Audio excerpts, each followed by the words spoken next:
Hi guys. English का portion और all competitive exams के लिए एमसीक्यूज़ हैं कुछ। और इन एमसीक्यूज़ की कई सारी सीरीज़ के बारे में डिस्कस करेंगे। हम इसके फर्स्ट पार्ट लेकर आए हैं और सभी एग्ज़ाम्स में, ज़्यादातर एग्ज़ाम्स में 80% कंपटीशन एग्ज़ाम्स में इंग्लिश की सीरीज़ से क्वेश्चन पूछे जाते हैं, इंग्लिश सेक्शन से। तो फर्स्ट क्वेश्चन इसका दिया है, against each keyword are given 4 suggested meanings. अर्थात 4 ऑप्शन दिए हैं, चूज द वर्ड और phrase is which is nearest in meaning to the keyword. जो नियरेस्ट इसका मीनिंग है, अर्थात इसका सिनोनिम, ठीक, वह वर्ड हमें इसने बताना है। एंटागोनिस्ट दिया है, एंटागोनिस्ट दिया है तो 4 ऑप्शन दिए हैं, हॉस्टाइल, प्लुरलिस्टिक, मॉकरी, एगहस्ट। तो इसका राइट आंसर क्या होगा? हॉस्टाइल। एंटागोनिस्ट का नियरेस्ट मीनिंग क्या होगा? वो hostile. Against each keyword are given 4 suggested meanings. Choose the word or phrase which is nearest in meaning to the keyword. Appertain दिया है, appertain का 4 ऑप्शन दिए हैं, give up, offense, to be appropriate, thankful। तो appertain का nearest meaning क्या होगा? to be appropriate। read the sentence and choose the antonyms, अर्थात इसमें antonyms हमें निकालना है ऑफ द अंडरलाइन वर्ड, जिस वर्ड के नीचे लाइन है। अमॉन्ग द अल्टरनेटिव वर्ड्स और फ्रेजेज एज 1 2 3 4 ऑप्शंस में से हमें सेलेक्ट करना है। Ram is showing signs of senility. 4 option दिए हैं इसके, वेरिलिटी, लेजीनेस, मेच्योरिटी, एक्सॉशन। तो हमारा सेनिलिटी का राइट आंसर हमारा होगा वेरिलिटी। 4th नंबर क्वेश्चन दिया है, read the sentence and choose the antonyms of the underline word among the alternative words of phrase as 1 2 3 4 options में हमें सेलेक्ट करना है। The superintendent looked very grumpy. ठीक है, एंटोनिम से ग्रम्पी मीन्स होता है दुख, मतलब मुरझाया हुआ चेहरा लगना। तो इसके 4 ऑप्शन दिए हैं ग्रम्पी के, श्योरली, प्लीजेंट, एफिशिएंट, ऑनेस्ट। तो इसका राइट आंसर क्या होगा? प्लीजेंट। ग्रम्पी का एंटोनिम क्या हो जाएगा? प्लीजेंट। गाइस आगे बढ़ते हैं। Against each keyword are given four suggested meanings. Choose the word और phrase this is opposite in meaning to the keyword. Lurid, opposite वही मीन्स है इसका एंटोनिम, विलोम शब्द हैं ये। ल्यूरेट का दिया, फर्स्ट ऑप्शन मर्की दिया है, सेकंड ऑप्शन डिस्मल है और थर्ड ऑप्शन इग्नोरेंट दिया है, फोर्थ ऑप्शन माइल्ड है। तो ल्यूरेट का अपोजिट क्या हो जाएगा? माइल्ड। गाइस क्वेश्चन नंबर 6 पे आते हैं। Against each keyword are given four suggested meanings. Choose the word और phrase which is opposite in meaning to the keyword. Manifest दिया है, 4 ऑप्शन है इसके, अनमिस्टेकेबल, अपरेंट, ऑब्सक्योर, इररिलेवेंट। तो हमारा मैनिफेस्ट का राइट आंसर क्या हो जाएगा? ऑब्सक्योर। क्वेश्चन नंबर 7 दिया है गाइज इसमें, 7 नंबर पे थोड़ा शेप बड़ा करते हैं इसका। 7 नंबर पे दिया guys, choose the word that is nearest in meaning to the capitalized word. Wage दिया है, 4 ऑप्शन हैं इसके, ह्यूमिलाइट और degrade, oneself, uncount, vesselless, forceful. तो इसका राइट आंसर क्या हो जाएगा? अवेस का। अवेस का नियरेस्ट मीनिंग यानी इसकी सिनोनिम क्या होगा? ह्यूमिलिएट और degrade to oneself. Question number 8 दिया है, choose the word that is nearest the meaning to the capitalized word sham. 4 option दिए हैं इसके, रविश, लवेबल, प्रिटेंस या गिल्टी। तुम्हारा राइट आंसर नियरेस्ट मीनिंग क्या होगा? शैम का प्रिसेंस। क्वेश्चन नंबर 9 पे आते हैं गाइस। 9 पे, in the following question pick the wrong spelled word. ऐसा कौन सा वर्ड इसमें दिया है जिसकी स्पेलिंग रॉन्ग है? तो गाइस 4 ऑप्शन दिए हैं इसमें, 4 ऑप्शन हैं। फर्स्ट ऑप्शन दिया ऑटोपेसी और ऑटोक्रेटिक, एक्वार्ड, एजुलम।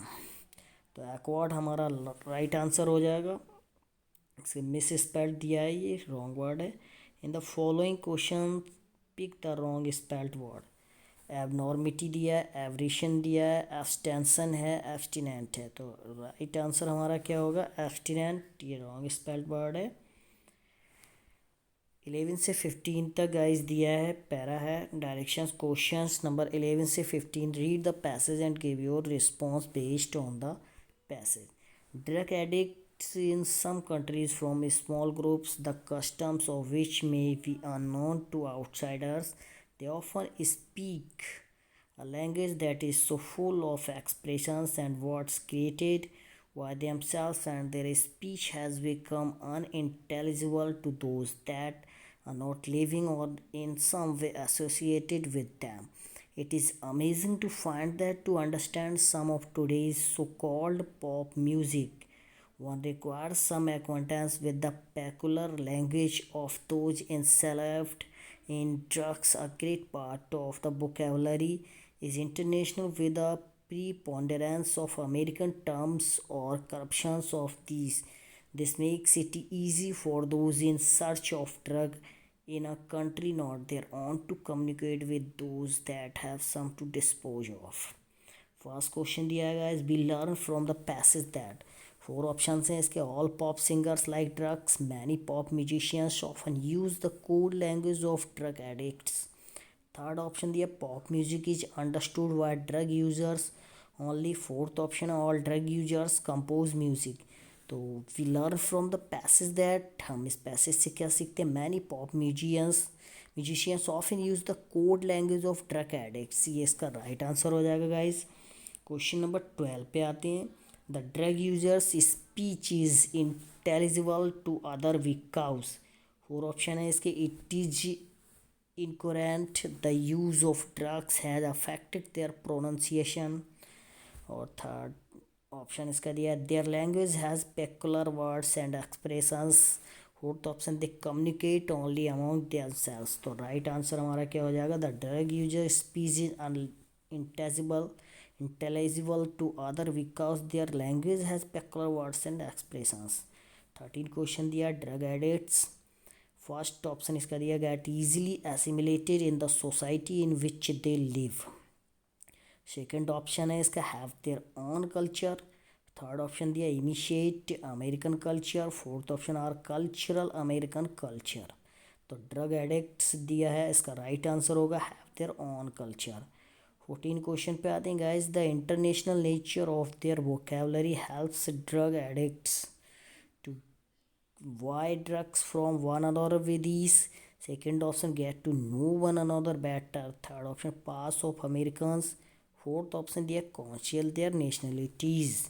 तो the international nature of their vocabulary help drugs addicts to get to know one another better, ये हमारा राइट आंसर हो जाएगा। According to the passage, it is wrong to conclude that। Four option दिए हैं drug users have involve language. Second option है drug users from small groups. Third option है some drug users travel outside their own countries. Fourth option दिया all drug addicts are Americans. तो ये wrong conclude है और ये हमारा right answer हो जाएगा। Directions question number 16 and 17 in the following sentence, one or two words are missing from the four choices. Select the choice that fits in the best with the rest of the sentence। मतलब जो sentence दिया है उसमें आपको fill करना है, उसके according कौन से वर्ड इसमें फिट बैठते हैं। 16 क्वेश्चन दिया mister Nehru's speeches always brought out his for India and the well being of its. तो इसमें सैडनेस आएगा, फॉरेस्ट, ग्रेटनेस या रेजिडेंट्स। थर्ड ऑप्शन जॉयल एंड या फोर्थ ऑप्शन लव पीपल। तो इसमें आएगा love for India and the well being of its people.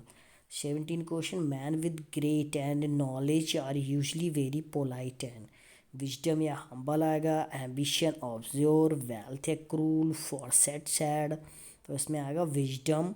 Man with great wisdom and knowledge are usually very polite and humble. Directions question number 18 से 20 तक दिया है। The following questions in the following questions fill in the blanks by selecting a choice which is in keeping with good English uses। the friend writes faster। तो इसमें than me आएगा या than myself या than I या than self। तो इसमें आएगा the friend writes faster than I, ये आपका राइट आंसर हो जाएगा। क्वेश्चन नंबर 19 पे आते हैं। The grace of good God we all reach safe and sound. तो 4 ऑप्शन दिए, वाई, ड्यू, ऑन, फ्रॉम। तो इसमें क्या आएगा, by the grace of God we all reach safe and sound. क्या आएगा इसमें, by the courier company luckily delivered the letter. तो इसमें rightly on time, right on time, on right time, right by time. तो right answer क्या होगा इसका, right on time. Guys अगर आपको वीडियो अच्छा लगा हो तो इसे लाइक कर दें और शेयर भी कर दें इसे। और कहीं भी अगर आपको कोई भी डाउट हो, कोई भी आप क्वेश्चन पूछना हो तो आप कमेंट बॉक्स में कमेंट करके पूछ सकते हैं। और अगर चैनल को आपने अभी तक सब्सक्राइब नहीं किया हो तो आप सब्सक्राइब कर लें और बेल आइकन को ज़रूर दबा दें, जिससे कि आपको आने वाली नोटिफिकेशन की जानकारी मिलती रहे। धन्यवाद।